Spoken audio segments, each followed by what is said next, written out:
Aku gugup, tapi saat yang sama, aku memikirkan sesuatu seperti ini tak dapat terjadi pada orang sepertiku. Tidak mungkin aku hamil, tidak mungkin. Aku duduk seorang diri di toilet supermarket sambil memegang alat tes kehamilan. Sudah lewat seminggu aku tidak menstruasi. Aku membalikkan tes pack tersebut dan tak bisa berkata-kata. Temanku bertanya apakah aku baik-baik aja. Aku tak bisa bicara. Aku mengandung bayi di dalam diriku. Aku keluar dan menunjukkan tes kepadanya. Apakah kamu akan mempertahankannya atau melakukan aborsi adalah hal-hal yang ia katakan. Aku sangat terkejut dan tak tahu harus berbuat apa. Aku memanggil sahabatku. Aku tak mau menjadi seperti ini. Aku tak siap untuk memiliki anak. Aku bahkan tak bisa menjadi diriku sendiri. Apa yang akan ibuku katakan? Dia akan membunuhku. Itu semua berawal ketika aku bertemu dengannya. Dia yang membuatku merasa luar biasa. Kita bertemu secara online. Dia membuatku merasakan hidup dan diinginkan. Suatu malam kami pergi ke pesta dan kami mabuk. Aku tidak dapat mengingat banyak, tapi aku ingat sekali dia mengatakan bahwa itu akan baik-baik saja jika tidak memakai pengaman. Beberapa minggu kemudian, aku tidak menstruasi. Saat itulah aku mencoba tes. Selama aku hamil, aku tak dapat membantu kecuali berpikir mungkin aku harus menjaga bayi tersebut. Aku bertemu dengan temanku untuk bertukar pikiran mengenai pilihanku. Aku menangis padanya. Aku menangis tentang apa yang akan aku lakukan. Dia memelukku berjam-jam, dan aku hanya memikirkan rasa malu yang aku rasakan. Keputusannya sudah jelas saat ini. Aku menghadiri terapi 3 kali seminggu untuk masalah kesehatan mental. Karena aku sama sekali tidak stabil secara finansial, aku memilih untuk melakukan aborsi. Aku hamil selama 8 minggu. Aku mual di pagi hari dan sangat kelelahan setelah berjalan sebentar.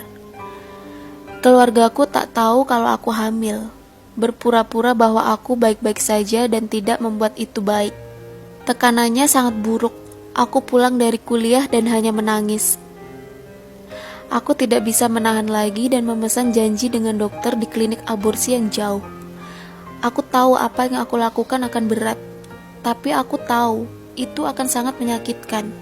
Sehari sebelum perawatan, aku pergi ke toko bayi yang ada banyak pakaian dan mainannya. Aku ingin membeli boneka beruang untuk bayi. Boneka beruang itu berwarna putih dan tampak cantik. Boneka itu kecil tapi memiliki senyum yang lebar. Tak banyak yang bisa aku lakukan untuk mengalihkanku dari hal-hal itu. Hanya beberapa hal seperti menonton YouTube, jalan-jalan, dan menonton. Waktu-waktu sebelum aborsi merupakan salah satu waktu terburuk dalam hidupku. Kesehatan mentalku jatuh dan aku mulai menyakiti diri sendiri. Pada hari perawatan, resepsionis tersenyum kepadaku dan memberiku sesuatu untuk diisi. Suasana ruang tunggu begitu sunyi dan muram, penuh dengan perempuan seusiaku dan yang lebih tua. Kita semua tahu kenapa kita di sini dan kita semua menundukkan kepala berusaha agar tak melihat satu sama lain. Ini saatnya giliranku. Dokter memindaiku dan mengkonfirmasi bahwa aku hamil 8 bulan. Dia bertanya apakah aku yakin akan melakukan aborsi. Aku menjawab, iya. Dan kita mulai. Aku harus meminum 1 obat hari itu, dan 4 lainnya pada hari berikutnya. Aku sudah diberitahu bahwa aku akan pendarahan sangat banyak selama beberapa hari ke depan, dan bayi akan keluar pada saat itu. Rasa sakitnya sangat mengerikan. Aku tak bisa berjalan dengan benar. Berparing pun sangat menyakitkan, dan duduk juga menyakitkan seperti yang diperkirakan. Aku mengalami pendarahan yang sangat banyak. Aku terus bolak-balik ke toilet, berpikir bahwa bayinya akan keluar dan kemudian dalam 1 detik, bayinya keluar di toiletku. Aku menangis dan menangis itu memukulku. Setelah selesai, aku menyingkirkan bayi itu dan aku sangat tertekan. Setelah itu aku menyakiti diriku sendiri, benar-benar rasa bersalah yang amat buruk. Dan malu yang aku rasakan setelah melakukan aborsi itu sangat berat untuk dijelaskan. Selama 10 bulan yang bisa kupikirkan hanyalah bayi itu. Berapa umurnya? Apakah dia laki-laki ataukah perempuan? Apakah dia akan mirip denganku? Aku tak memberitahu ayahku sampai setelah itu terjadi, dan dia kesal karena aku tak datang kepadanya. Dia ingin membantuku dan mendukungnya semampunya. Setahun kemudian, aku masih berjuang untuk memahami apa yang terjadi. Aku tahu itu bakal sulit bagi ayah. Kami hancur bersama karena ini.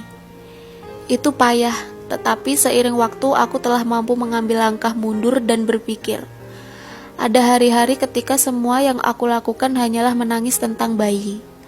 Tapi aku berada di tempat di mana aku bisa merasakan diriku semakin kuat. Aku harap ceritaku membuat kalian berpikir 2 kali sebelum berhubungan badan, dan berpikir juga mengenai aborsi. Kesedihan, kemarahan, kesalahan, rasa malu dan kehilangan serta beberapa emosi yang datang karenanya.